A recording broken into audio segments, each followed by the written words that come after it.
6.3 graf fungsi sinus, kosinus dan tangen, bahagian 2, melukis graf dan menyelesaikan persamaan trigonometri dengan kaedah graf.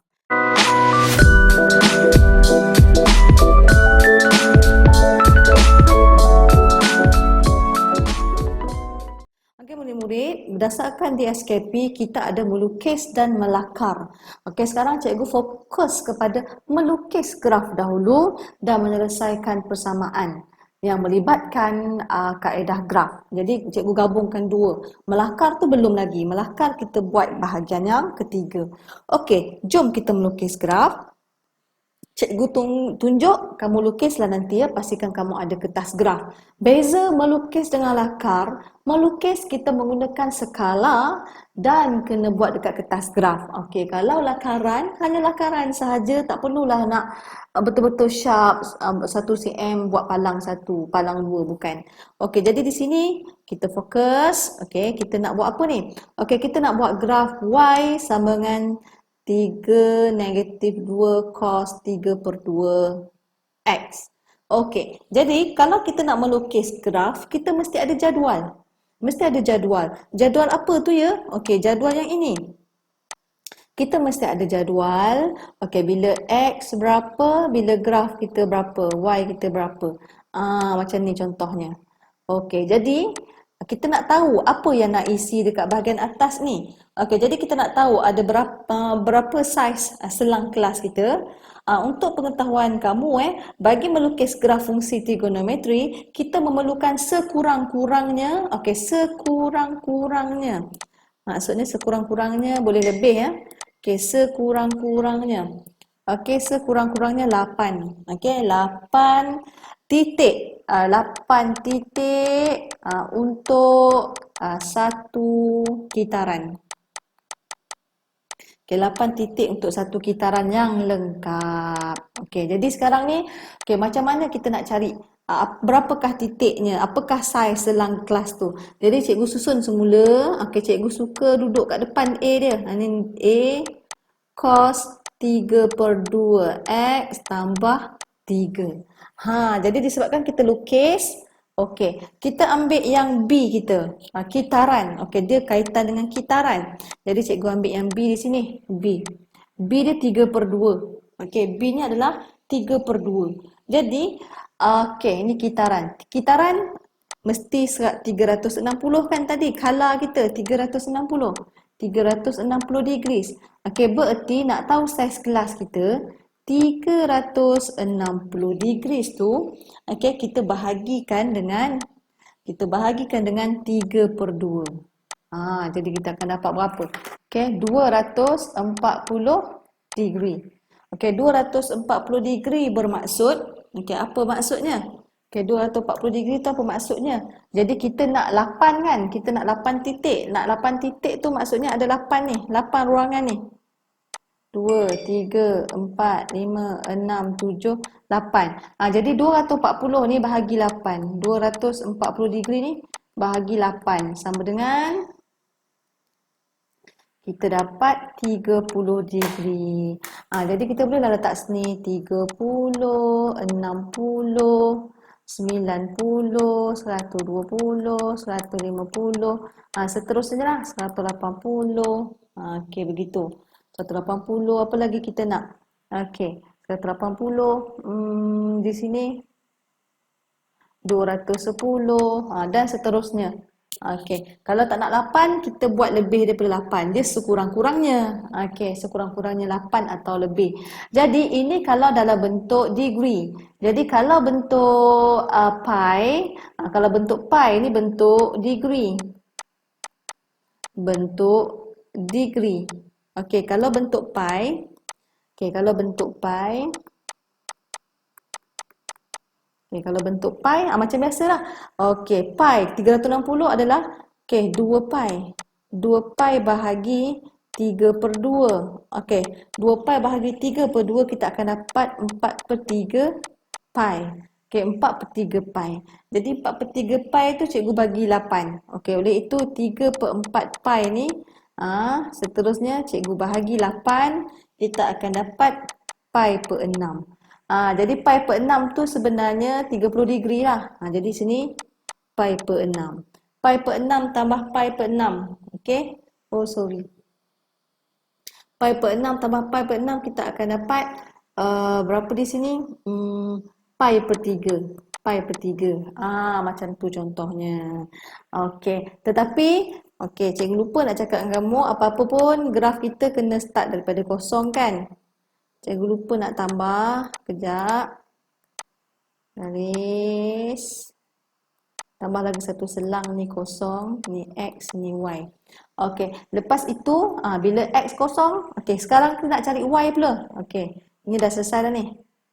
Okey, cara nak cari Y begini. Gantikanlah, bila X kosong, jadi gantikanlah Y sama dengan 3 tolak 2 cos.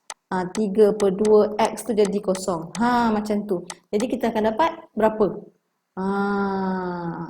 Cos kosong, nanti kamu masuk dalam formula, kita akan dapat 3 tolak 2, kita akan dapat 1. Jadi sini 1. Macam tu. Okey, macam mana lagi nak buat? Okey, kita padam. Okey, bila X kita pi per 6. Bila X kita pi per 6, Y sama dengan 3 tolak 2 cos 3 per 2. X kita adalah pi per 6. Macam tu. Darab. Okey, bila darab, kita akan dapat berapa di sini? Kita akan dapat 1.59. Letaklah 2 tempat perpuluhan. Jadi masukkanlah 1.59. Macam tu. Buat satu persatu macam biasa. Nanti kita dapatlah. Okey. Jadi buatlah sehingga penuh jadual kamu seperti yang diberi. Jadi dapat macam ni. Jadi lepas tu plot lah. Plot menggunakan skala yang bersesuaian. Jadi berdasarkan buku teks, nanti hasilnya jadi macam ni. Jadi kita punya jadual kosong 1/6 pi kan. Lepas tu 1/3 pi. Jadi masukkanlah. Ni kosong. Okay, selang satu ni. 1/6, 1/3, 1/2 pi. Seperti yang kita punya jadual. Okey, disebabkan dia bagi soalan tu dia dah bagi range kosong X ni di antara kosong hingga 2 pi. Jadi kita harus melukis graf kita sehingga 2 pi. 2 pi sini. Ataupun kalau tak nak guna pi sehingga 360. Jadi kita buatlah kita punya jadual ni sehingga jumpa 2 pi ataupun 360. Jadi plot cantik-cantik, buatlah lawa curve kita. Okey, scale ni pun kalau nak buat yang bersesuaian. Kalau 5 ni besar sikitlah, 1 hingga 5 sesuai lah kan. Okey, kalau kamu nak buat 2 ni 1 cm dan ni 1 cm. Okey, 1 cm 1 unit yang saya rasa. Jadi lengkaplah kita punya graf. Okey, jadi kalau nak melukis graf simple saja, follow je. Okey, jom kita tengok apa lagi selepas ini. Okey, menyelesaikan persamaan trigonometri dengan menggunakan kaedah graf. Okey, sebenarnya di sini adalah kita punya standard pembelajaran yang kedua. Okey, saya gabungkan 1 dengan 2 serentak sebab dia melukis graf. Jadi saya nak menunjukkan macam mana nak selesaikan persamaan trigonometri dengan menggunakan kaedah graf tapi yang melukis punya. Kita settlekan semua bahagian melukis. Jadi, sebelum itu kita refresh balik.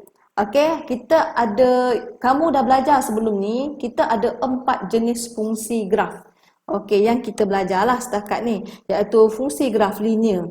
Okey, fungsi graf linear kamu tengok, y sama dengan mx plus c, m kita positif, maksudnya menaik graf kita. Kalau kita punya kecerunan m kita negatif, menurun graf kita. Jangan lupalah, kita kena mahir tengok. Jadi mungkin kita akan lukis, nak selesaikan persamaan trigonometri ni, kita tak tahu graf mana yang mungkin kita akan lukis selain daripada sin, cos dan tan. Jadi antara graf fungsi linear yang mungkin kita akan lukis ataupun fungsi kuadratik. Kalau fungsi kuadratik, ini persamaan kuadratik. Macam mana kita nak tahu kuadratik? Mesti berdasarkan kuasa dia. Kuasa yang tertinggi untuk persamaan itu adalah A. Jadi ni A. Kuasa tertingginya adalah 2, kuasa 2.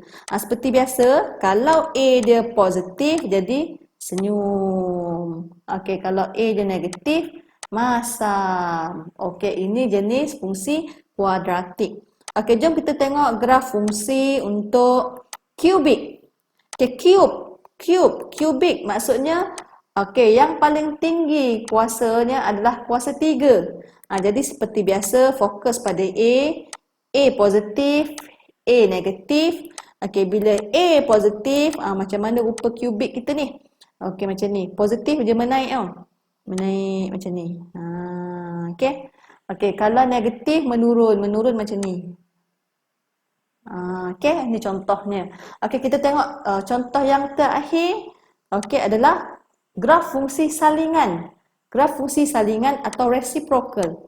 Okey, reciprocal, X berada di bawah pecahan ataupun denominator. Jadi kat sini fokus bila X, sorry. Cikgu nak ambil highlighter sebenarnya. Okey, bila X kita kat bawah, mesti salingan ataupun reciprocal. Lepas tu kita fokus kepada depan. Ni positif, tak ada tanda. Ni negatif, ada tanda. Okey, kalaulah positif, bentuk dia menaik macam ni. Sini, sini. Okey, kalau negatif menurun. Kedudukan di sini, sini. Okey, ini contoh. Jadi jom kita tengok graf mana yang bakal kamu lukis. Okey, kita tengok contoh yang seterusnya. Okey, contoh yang kedua. Okey, pada paksi yang sama, lukis graf Y sama dengan sin 2X. Okey, ini adalah graf yang pertama. Okey, graf yang pertama kita highlight dulu. Ini graf yang pertama.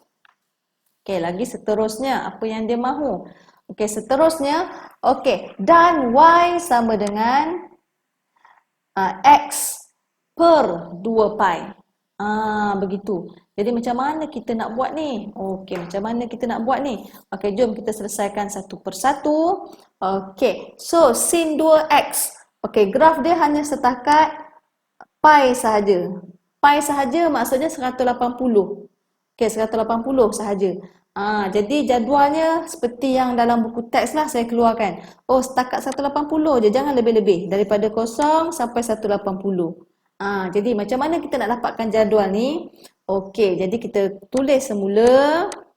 Okey, tulis semula persamaan dia. Okey, Y sama dengan sin 2x. Okey, sin 2x. Kita tahu sin 2x ni, okey, dia punya kitarannya adalah ada 2. Kita tengok fokus kepada B. Ni, ada 2 kitaran yang lengkap di dalam 360 darjah. Itu maksudnya. Okey, tapi jangan risau disebabkan kita nak melukis, kita tak payah fikir tu lagi. Okey, kita masukkan sahaja dalam kalkulator. Jadi macam mana kita nak buat ni? Okey, kat sini ada berapa? Jadi kalau kita tengok kat sini, kita nak sekurang-kurangnya 8 titik kan? Okey, sekurang-kurangnya 8 titik, maksudnya kat sini adalah 1, 2, 3, 4, 5, 6, 7, 8. Okey, 8 titik. Okey, 9 lah. Jadi sekarang kita nak ada 8 selang. Okey, 8 selang bermaksud kita sampai 180 darjah je. 180 darjah. Okey, kita nak bahagi berapa ni? Okey, kita nak bahagi 8 lah cikgu. Contohnya kita nak bahagi 8. Okey. Bahagi 8.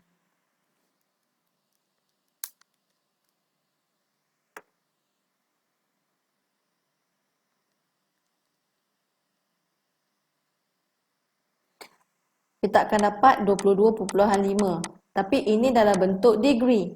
Okey, tetapi kita nak dalam bentuk pi tu tadi, senang je.